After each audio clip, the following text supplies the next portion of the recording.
जो सवाल है बिल्कुल जायज है, साफ है, स्पष्ट है। हो क्या रहा है, कैसे इलेक्शन लड़ेंगे आप लोग?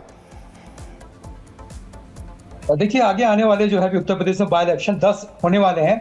10 में एक भारतीय जनता पार्टी ने पहले अपनी हार मान ली से 9 जगह पे बाय इलेक्शन हो रहा है। तो देखिए, जो समाजवादी पार्टी और कांग्रेस पार्टी इंडिया ब्लॉक जो है वो पूरी तरीके से इंटैक्ट और एकजुट है। हम लोग सब लोग मिल करके 9 की 9 सीटों पर हम लोग जो है भारतीय जनता पार्टी को हराने का काम करेंगे। इसी तरीके से आपने देखा होगा अभी हरियाणा का चुनाव जो खैर परिणाम उसका जो भी आया हो, लेकिन समाजवादी पार्टी ने वहां पर अपने प्रत्याशी नहीं उतारे। अगर जैसा कि जिस तरीके से चीजें निकल करके आ रही हैं कि 9 में से समाजवादी पार्टी ने कांग्रेस पार्टी के लिए 2 सीटें छोड़ी हैं, खैर और गाजियाबाद। बस यही सवाल है, कौन सी सीटें छोड़ी हैं? कितनी कमजोर या मजबूत सीटें छोड़ी हैं, ये बताइए। नहीं, सारी सीटें मजबूत हैं, कमजोर कौन सी सीट है? कमजोर तो भारतीय जनता पार्टी के लोगों के लिए है। अभी आपने देखा होगा 2024 का जो परिणाम अभी आया लोकसभा का, कांग्रेस मान चुकी है आपकी बात? देखिए, कांग्रेस मानना नहीं मानना ये मैं प्रवक्ता के ऐसे समय नहीं बता सकता। तो कौन बताएगा हमें? तय करेगा कि राहुल गांधी हमें बताएंगे? हमें तो आप ही बताएंगे ना, जानकारी तो आप ही देंगे। कांग्रेस मान गई है। अरे राहुल गांधी जी से क्या आप लोग बाइट नहीं लेते हो क्या? नहीं, ठीक है ना, तो राहुल गांधी फिर वही सवाल है, जब आप प्रवक्ता हैं, जब आप स्पोक पर्सन हैं, तो जानकारी आपसे मिलेगी। हमारा सवाल है क्या आपके बीच, कांग्रेस के बीच में कौन सा तालमेल हुआ है? छोड़ देना है या कुछ लेंगे, साथ में लड़ेंगे? 7 सीटों पर समाजवादी पार्टी ने अपने प्रत्याशी घोषित कर दिए हैं। इसी क्रम में आज पहला नामांकन जो है करहल से तेज प्रताप यादव जी का, एसएन सिंह करहल में नॉमिनेशन भी हो गया। बीजेपी के प्रवक्ता सुन रहे साहब? एसएन सिंह, मेरी बात आ रहा हूं, 1 मिनट आई। जहां दीपक जी सुनिए जी, दीपक जी सुनिए। देखिए, आज सच्चाई क्या है उसको 2 शब्दों में आप समझ सकते हैं। ये समाजवादी पार्टी और कांग्रेस के लिए पहले ही बुजुर्गों ने कहा कि खैर खून खांसी खुशी बैर प्रीत मदपान, दावे से ना दबे जानत सकल जान। ये पूरा संसार जान रहा है कि इनका गठबंधन न पहले था ना आगे रहेगा। आम चुनाव की बात कर रहे थे अभी कांग्रेस के प्रवक्ता, आम चुनाव में कहा गठबंधन पूरा? पश्चिम बंगाल में नहीं था, दिल्ली में था। हरियाणा में नहीं था, दिल्ली में था। केरल में नहीं था, दिल्ली में था। पंजाब में नहीं था, दिल्ली में था। तो सब लोगों ने देखा कि अभी 2 दिन पहले चुनाव समाप्त हुआ है और जिसके साथ जम्मू कश्मीर में चुनाव लड़े वही किनारे कर दिया। भाई, दिल्ली में आम आदमी पार्टी लो का बोर्ड लगा दी है और आज उत्तर प्रदेश में समाजवादी पार्टी लो का बोर्ड लगा रही। ये सब हैसियत की बात होती है। जानते क्या हुआ? 2 पार्टियों का ऐसा भ्रष्टाचार का गठबंधन है कि एक का उत्तर प्रदेश में जनाधार नहीं है, ऐसी कांग्रेस पार्टी, और दूसरे का देश में जनाधार नहीं है, ऐसी समाजवादी पार्टी। अब दोनों अपनी हैसियत की लड़ाई लड़ रहे हैं। भारतीय जनता पार्टी तो देखिए अपने शिद्दत के साथ अपने सहयोगियों के साथ चुनाव में जा रही है। डबल इंजन की सरकार है, विकास की सरकार है, विकास की मेयर है, विकास की महार है और लोग विकास को वोट देंगे। इन्होंने कहा कि भाई 1 सीट पर, मतलब आप मान गए कि 9 सीटें भारतीय जनता पार्टी जीत रही। अरे हम तो कह रहे हैं कि 2 राज्यों का जो चुनाव हो रहा है और जो अभी 9 चुनाव उत्तर प्रदेश में हो रहे हैं, सभी में भारतीय जनता पार्टी जीत रही। दीपक कुछ कहना चाह रहे हैं? दीपक कुछ कहना चाह रहे हैं? आप समझ रहे हैं कि दोस्ती टूट गई, मतलब दोस्ती टूट गई, आप ये चाह रहे हैं? मैं भारतीय जनता पार्टी से पूछना चाहता हूं कि अभी ये कह रहे हैं ना कि जनता दल यूनाइटेड और आरएलडी तो एसएन सिंह 1 मिनट, हाँ दीपक रंजन कंप्लीट कीजिए। आरएलडी जो है, आरएलडी और इनकी जो है जेडीयू, ये तो वहां पे बिहार में इनके साथ है और केंद्र में भी इनके साथ है। यहाँ पे उत्तर प्रदेश की राज्य सरकार में आरएलडी इनके साथ और केंद्र में इनके साथ है। जम्मू कश्मीर में क्या होता है?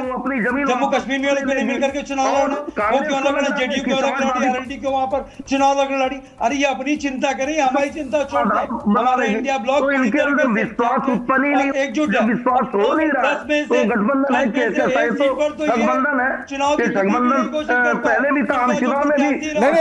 एसएन सिंह 1 मिनट, हमारे वो कोर्ट का दरवाजा खटखटाने चले गए। ठीक है, दीपक रंजन जवाब ले लीजिए। एसएन सिंह क्या कह रहे हैं? दीपक 1 मिनट। एसएन सिंह से मैं पूछना चाहता हूँ, जेडीयू सिंह की दोस्ती और आरएलडी सिंह की दोस्ती टूट गई क्या? ठीक है, फिर हम आपको दूसरे प्रदेशों में भी ले जाएंगे। रुकिए, बहुत सारे सवाल हैं। हाँ, बीजेपी जम्मू कश्मीर में छोड़ लेते हैं। ठीक है, एसएन सिंह देखिए जहां बाजा बजता है ना, वहां से शोर अपने आप सुनाई देता है। कान अच्छा चाहिए और सुनने वाला चाहिए। सब लोग जान रहे हैं कि खटपट कहां चल रही है। भारतीय जनता पार्टी के सहयोगियों में कोई खटपट नहीं चल रही है और न थी। परिणाम अभी आपने देखा, हरियाणा का भी परिणाम देखा, उत्तर प्रदेश की जनता ने बड़े अच्छे से देखा कि बड़े झूठे लोग हैं। किसानों की बात करते थे, 1200 किसानों की आत्महत्या हो गई। कर्नाटक में भैया बोल ही नहीं रहे, कहते थे अच्छा राज चलाएंगे। हिमाचल में तो सिल्ली देने का पैसा नहीं है, कहते थे हम महिलाओं पर अत्याचार। राजनीतिक विश्लेषक हमारे साथ सौरभ दुबे हमारे साथ जुड़ चुके हैं, राजनीतिक विश्लेषक। जरा बात करते हैं सौरभ, किसी प्रदेश की याद आ रही है क्या आपको? और यह जानना बेहद जरूरी है, जो इस बार सपा की स्पीड दिखाई दी, अगर आप बिहार की तरफ रुख करेंगे तो जो स्पीड सीट बंटवारे को लेकर, चुनिंदा सीटों को लेकर बिहार में आरजेडी ने दिखाई थी, बिल्कुल कुछ ऐसा ही दिख रहा है। और यहां की स्थिति पर क्या विश्लेषण है आपका? देखिए, ये जो इंडिया अलायंस है, इनका जो गठबंधन है, इस गठबंधन की गठरी में जितने छेद है उससे कहीं ज्यादा इनके नेताओं के महत्वाकांक्षी मतभेद है। और तथाकथित जो मोहब्बत की दुकान है, ये जो मोहब्बत का गठबंधन है, इसमें जो बेवफाई का खंजर होता है वो हमेशा कांग्रेस पार्टी के हाथों में होता है।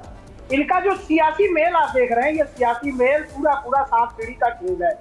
जिस प्रकार से जब लोकसभा का चुनाव था, इसी गठबंधन के अंदर ममता बनर्जी ने इनका तिरस्कार किया था पश्चिम बंगाल में, आम आदमी पार्टी अकेले लड़ी थी पंजाब के अंदर जो है। उसके बाद हरियाणा चुनाव में आपने देखा क्या अष्ट हुआ, समाजवादी पार्टी को जो पिछले विधानसभा चुनाव हुए थे मध्य प्रदेश में, जम्मू कश्मीर का भी बता दो, नौबत आई कौन अखिलेश जम्मू कश्मीर का भी बता दो विश्लेषक साहब।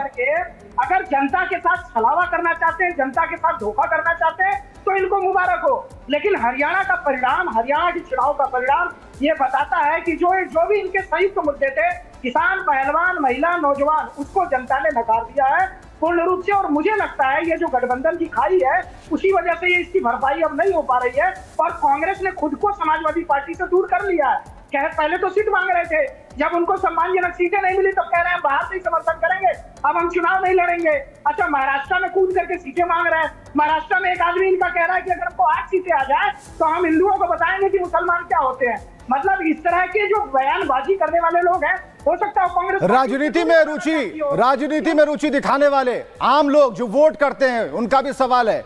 और पहले ही हम कह रहे हैं सौरभ दुबे पॉलिटिकल एनालिस्ट है, राजनीतिक विश्लेषक है, लेकिन जो सवाल ये उठा रहे हैं, इनके पीछे करोड़ों लोग हैं, उनके दिमाग में भी कुछ ऐसा चल रहा, क्योंकि जब घर से निकले होंगे तो ये सारे सवाल को ढोते बटोरते यहां तक पहुंचे।